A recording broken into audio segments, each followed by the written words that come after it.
So guys, जैसा कि हमने पिछले एपिसोड में देखा कि किंग लिन ने कई सारे पोर्टल ओपन किए और कंट्रोल किए हुए सभी एल्डर्स से जियोयान और उसके साथियों से अटैक करने लगी। वो चुपचाप वहां से निकल रही थी पर जियोयान ने उसका पीछा किया। उनके बीच काफी फियर्स फाइट हुई। किंग लिन बचने की काफी कोशिश कर रही थी पर जियोयान हर एक अटैक के साथ उसे कमजोर करता जा रहा था। उसने डीमन आई कंट्रोल बॉडी टेक्निक का इस्तेमाल करके जियोयान की सोल को कैद करने की कोशिश की पर जियोयान एक एल्केमिस्ट और हेवनली फ्लेम्स का मास्टर होने से आसानी से आजाद हो गया और एक जोरदार अटैक से उसे घायल कर दिया। पर उसकी फ्लावर प्यूपिल को देखकर उसे पता चला कि वो वही लिटिल गर्ल किंग लिन है जो स्काई सरपेंट मिशन में चली गई थी, पर वो उसकी शादी करवाना चाहते थे जिससे वो बचकर भाग गई और जियोयान को ही ढूंढ रही थी। अब हमें प्राचीन खंडरों के अंदर उस हॉल का सीन दिखाया जाता है जहाँ हेवन लेवल की कॉम्बैट स्किल सामने आने वाली थी। Heaven demon phoenix tribe elder Juan अपने साथियों के साथ वहां पहुंच जाता है। अभी तक वहां और कोई नहीं आया होता।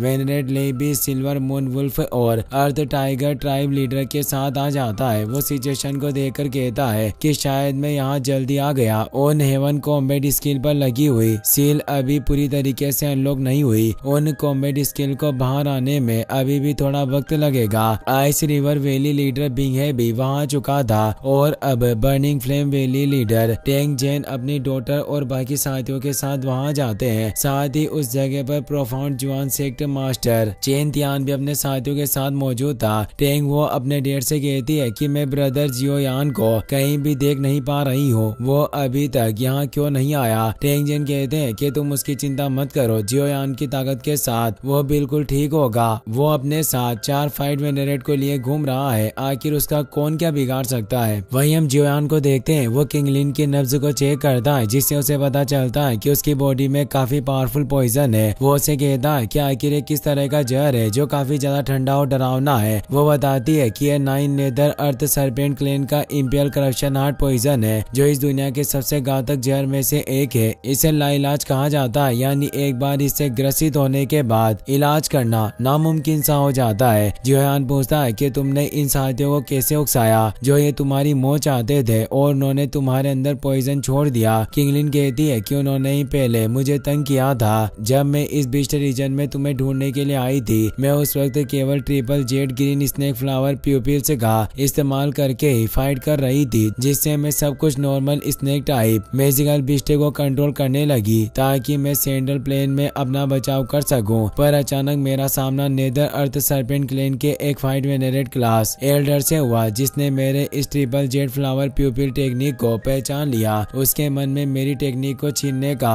लालच पनप उठा। उसने मुझ पर हमला किया। मैंने अपनी आखिरी सांस तक इससे लड़ाई की पर इसने मुझे पकड़ लिया और मुझे कंट्रोल करने की कोशिश की। दुर्भाग्य से उस समय मेरी चोटें काफी ज्यादा गंभीर थी जिससे मैं इसके लास्ट पावरफुल अटैक को ब्लॉक नहीं कर पाई और इसके हार्ट पॉइजन के चपेट में आ गई। और सबसे परेशानी की बात तो ये हुई कि इसने अपने अर्थ नेदर सरपेंट ट्राइब में भी मेरी इंफॉर्मेशन भेज दी जिससे सभी लोग मेरी इस प्यूपिल टेक्निक को कंट्रोल करने की कोशिश करते थे। पर मैं केवल लोगों को कंट्रोल करके शिकार कर सकती हूँ, इसलिए मैंने सबसे पहले अपनी पूरी पावर से उस फाइट वेनरेट एल्डर को ही अपने वश में कर लिया जिसने मेरी टेक्निक छीनने की कोशिश की थी। फिर जो भी अर्थ नेदर सरपेंट ट्राइब के लोग मेरे रास्ते में आते गए और मुझे परेशान करने की कोशिश की, उन्हें भी मैं अपनी प्यूपिल टेक्निक से कंट्रोल करती रही। जेएन उसे कहती है कि तुम्हारी ये triple Z green snake flower pupils technique snake shaped के म्यूजिकल बिस्ट के लिए ही प्रभावी है। वास्तव में ये टेक्निक काफी खतरनाक है जिससे कोई आशा नहीं कि वो लोग तुम्हें पकड़ना चाहते थे। लिटिल फेई डॉक्टर आगे आती है और कहती है कि एम्पियल करप्शन हार्ट पॉइजन को निकालना काफी मुश्किल लगता है लेकिन इसके जहर को खत्म करना इम्पॉसिबल नहीं है। लेकिन केवल पिल बिस्ट के ब्लड पर भरोसा करके तुम अपनी बॉडी में मौजूद हार्ट पॉइजन से छुटकारा नहीं पा सकती। तुम्हें कुछ और इंग्रेडिएंट की जरूरत होगी। जियोयान किंग लिन को लिटिल फेई डॉक्टर से मिलवाता है और उसे बताता है कि पॉइजन के मामले में काफी माहिर है। ये क्लाउड एम्पर के पॉइजन सेक्ट की हेड रही है। अगर लिटिल फेई डॉक्टर कह रही है कि तुम्हारे इस हार्ट पॉइजन से छुटकारा पाया जा सकता है तो ये निश्चित रूप से इसे ठीक कर सकती है। किंगलिन इससे खुश होती है और लिटिल फेई डॉक्टर और जियोयान को मदद के लिए थैंक्स कहती है। जियोयान कहता है कि एक बार जब हम इस प्राचीन खंडरों से बाहर निकल जाए फिर हम तुम्हारी बॉडी में मौजूद पॉइजन को हटाने में मदद करने का एक तरीका ढूंढेंगे, पर अभी तुम्हें हमारे साथ रहना होगा। किंगलिन उसकी बात मान लेती है और अब वो अपनी पावर से सभी एल्डर को आपस से पोर्टल से सोल वर्ल्ड में भेज देती है। एल्डर तियानुओ कहते हैं कि triple jet green snake flower pupils को दुनिया की नंबर 1 स्ट्रेंज आई टेक्निक कहा जाता है। वास्तव में इसका असर काफी जादुई और मायावी है। जियोयान कहता है कि अब हमें आगे बढ़ना चाहिए क्योंकि अभी हमें हेवन लेवल की उस कॉम्बैट स्किल को भी ढूंढना है। किंगलिन कहती है कि मास्टर जियोयान, मुझे गलती से इस प्राचीन खंडरों का एक मैप मिला था। इसमें उस मुख्य हॉल की लोकेशन का मार्क मौजूद है जहां शायद वो हेवन लेवल की कॉम्बैट स्किल दिखाई देने वाली है। जियोयान कहता है कि अगर ऐसा है तो मेन हॉल में चलते हैं और अपनी किस्मत को आजमाने की कोशिश करते हैं। अब वो सभी फुल स्पीड में आगे बढ़ते हैं और उस मेन हॉल में पहुंच जाते हैं। बिंग है, चेन तियान नाम और एल्डर जुआन काफी गुस्से में उन्हें देख रहे होते हैं। जेन कहती है कि वाकई एक मेन हॉल है जो ये सभी लोग इस जगह पर अपनी आंखें गड़ाए बैठे हैं। तभी टेन हुओ जियोयान को आवाज लगाकर कहती है कि हम यहाँ हैं। जियोयान और बाकी सभी उनके पास आ जाते हैं। जियोयान बर्निंग फ्लेम लीडर और टेंग हुओ को रेस्पेक्ट देता है। टेंग जेन कहते हैं कि यंग फ्रेंड जियोयान, तुमसे मिलना वाकई एक अविश्वसनीय संयोग की तरह है। यहाँ कई सारे स्क्रॉल मौजूद है जिन पर सील लगी हुई है। जब सभी स्क्रॉल पर से सील गायब हो जाएगी तो शायद हमें इन स्क्रॉल में से हेवन लेवल के कॉम्बैट स्किल को पाने का मौका मिल सकता है। जियोयान टेंग जेन से कहता है कि इस स्क्रॉल के कम से कम 10 खंड है। क्या इन सभी स्क्रॉल में से किसी को भी इस्तेमाल करके हेवन लेवल की कॉम्बैट स्किल बनाई जा सकती है? टेंग जेन कहते हैं कि जहाँ तक मुझे लगता है कि इन सभी में से केवल एक ही हेवन कॉम्बैट स्किल होगी और जो व्यक्ति उस हेवन कॉम्बैट स्किल को प्राप्त करेगा वो उसकी किस्मत और ताकत पर डिपेंड करेगा। तभी वहाँ से हॉल ऑफ सोल्स के ओल्ड गोस्ट जाई जिंग की आवाज आती है। वो कहता है कि ऐसा लग रहा है कि मैं देर से नहीं आया हूँ। वहाँ पोर्टल ओपन होता है जिससे जाई जिंग 4 फाइट वेनरेट एल्डर के साथ वहाँ जाता है। जियोयान को ओल्ड गोस्ट जाई जिंग को देखकर काफी गुस्सा आया। वास्तव में हॉल ऑफ सोल्स के लोग कोई मौका नहीं चूकते। इन्होंने ट्रेजर को लेने के लिए इसे ही भेजा है। ओल्ड गोस्ट जाई जिंग को जियोयान के बारे में पता नहीं था। वो कहता है कि वास्तव में एक फाइट संत के द्वारा छोड़ा गया ये खंडर काफी प्रेशियस है। डीमन फिनिक्स ट्राइब एल्डर जुआन भी परेशान हुआ कहता है कि हॉल ऑफ सोल्स ने इस ओल्ड गोस्ट को भेजा जिससे हमारी मुश्किलें और बढ़ जाएगी। वेनेट ले बताता है कि इसके आने से हमें फायदा ही होगा क्योंकि अब हमें देखने के लिए काफी अच्छा शो मिलेगा। मैंने कुछ अफवाहें सुनी है कि जियोयान और इस ओल्ड गोस्ट की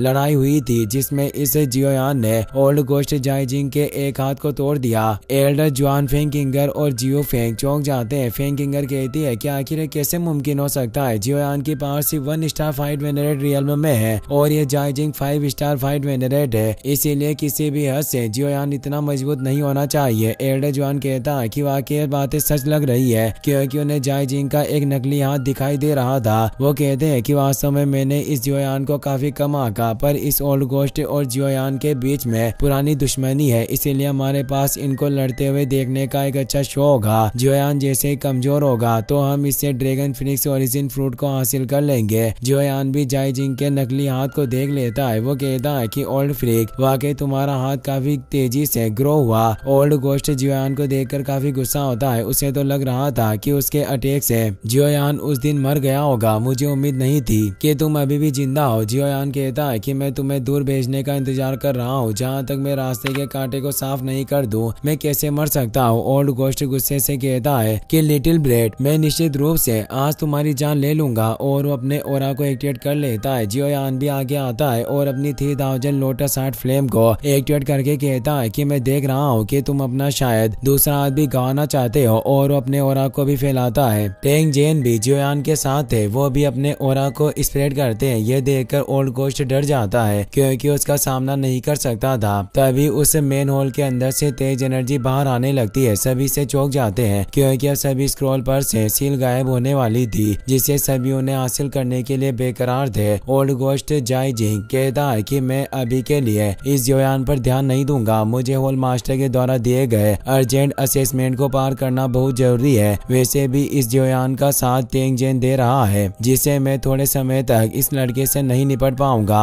और जियोयान से कहता है कि मैं अपने काम को पूरा करने के बाद तुमसे निपटने के लिए जरूर आऊंगा। देखता हूँ कि उस वक्त तुम्हें कौन बचाता है। जियोयान कहता है कि मैं हमेशा तैयार हूँ। तभी स्क्रॉल पर मौजूद सील अब पूरी तरीके से नष्ट होने लग जाती है जिससे वो स्क्रॉल अब इधर उधर भागने लग जाते हैं। वहाँ कुछ सेक्ट के मामूली पेटिशनर भी मौजूद है। वो कहते हैं कि यह हेवन लेवल की कॉम्बैट स्किल मेरी है और वो उन्हें पकड़ने के लिए उनका पीछा करने लग जाते हैं। पर उन स्क्रॉल को जिन मूर्तियों ने होल्ड करके रखा था उनमें भी क्रैक पड़ने लग गया था, जिससे हमें पता चलता है कि वो सभी पपेट होते हैं जिन्हें उन स्क्रॉल की सेफ्टी के लिए बनाया गया था, जिससे अब वो उन सभी लोगों को मारने लग जाते हैं जो उन स्क्रॉल का पीछा कर रहे थे। यह देखकर जियोयान के सभी साथी भी स्क्रॉल को लेने के लिए जाने लगते हैं। जियोयान उन सभी को रुकने की बोलता है और बताता है कि मैं अपनी मेंटल पावर से पहले पता लगा लूंगा कि असली हेवन लेवल की कॉम्बैट स्किल कौन सी है, और वो मेंटल पावर को एक्टिवेट करके सभी स्क्रॉल की जांच करने लगता है। उसे एक स्क्रॉल में काफी तेज एनर्जी नजर आती है। वो अपने साथियों से कहता है कि उस स्क्रॉल में काफी फ्रेंजेड इंटेंट मौजूद है, निश्चित रूप से वो हेवन लेवल की कॉम्बैट स्किल होगी। मैं सबसे आगे रहूंगा और उस स्क्रॉल को पकड़ने की कोशिश करूंगा और आप सभी मेरे ऊपर हमला करने वाले पपेट को रोकना। लिटिल फेई डॉक्टर कहती है कि तुम्हें काफी केयरफुल रहना होगा। जियोयान उसकी बात समझ जाता है। अब वो सभी तेजी से आगे बढ़े।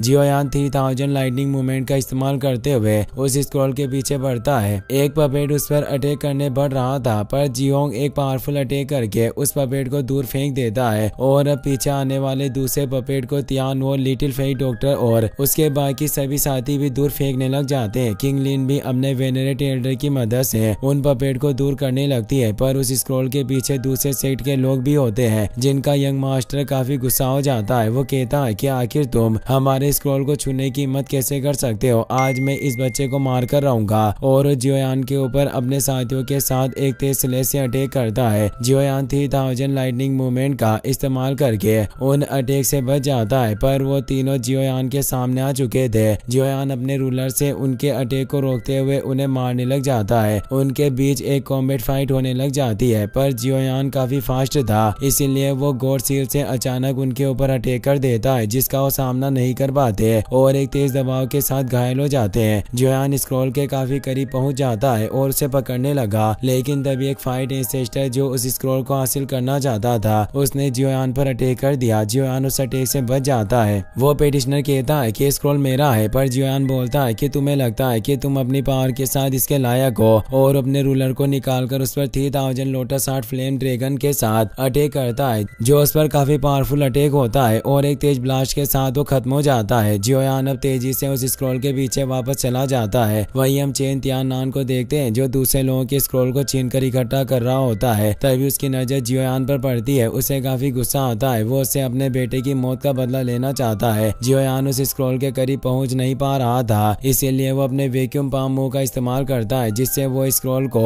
अपनी एनर्जी से पकड़ लेता है और कहता है कि अब देखता हूँ कि तुम मेरे हाथों से कैसे बचते हो। वो उसे अपने पास खींचने लगा। तभी दूसरी एनर्जी भी उस स्क्रॉल को पकड़ने लगती है, जो और कोई नहीं बल्कि चेन तियाननान होता है। वो गुस्से में कहता है कि तुमने मेरे बेटे को मार डाला, मैं आज तुम्हें भी दफन कर दूंगा। इसी के साथ ये एपिसोड यहीं पर खत्म हो जाता है।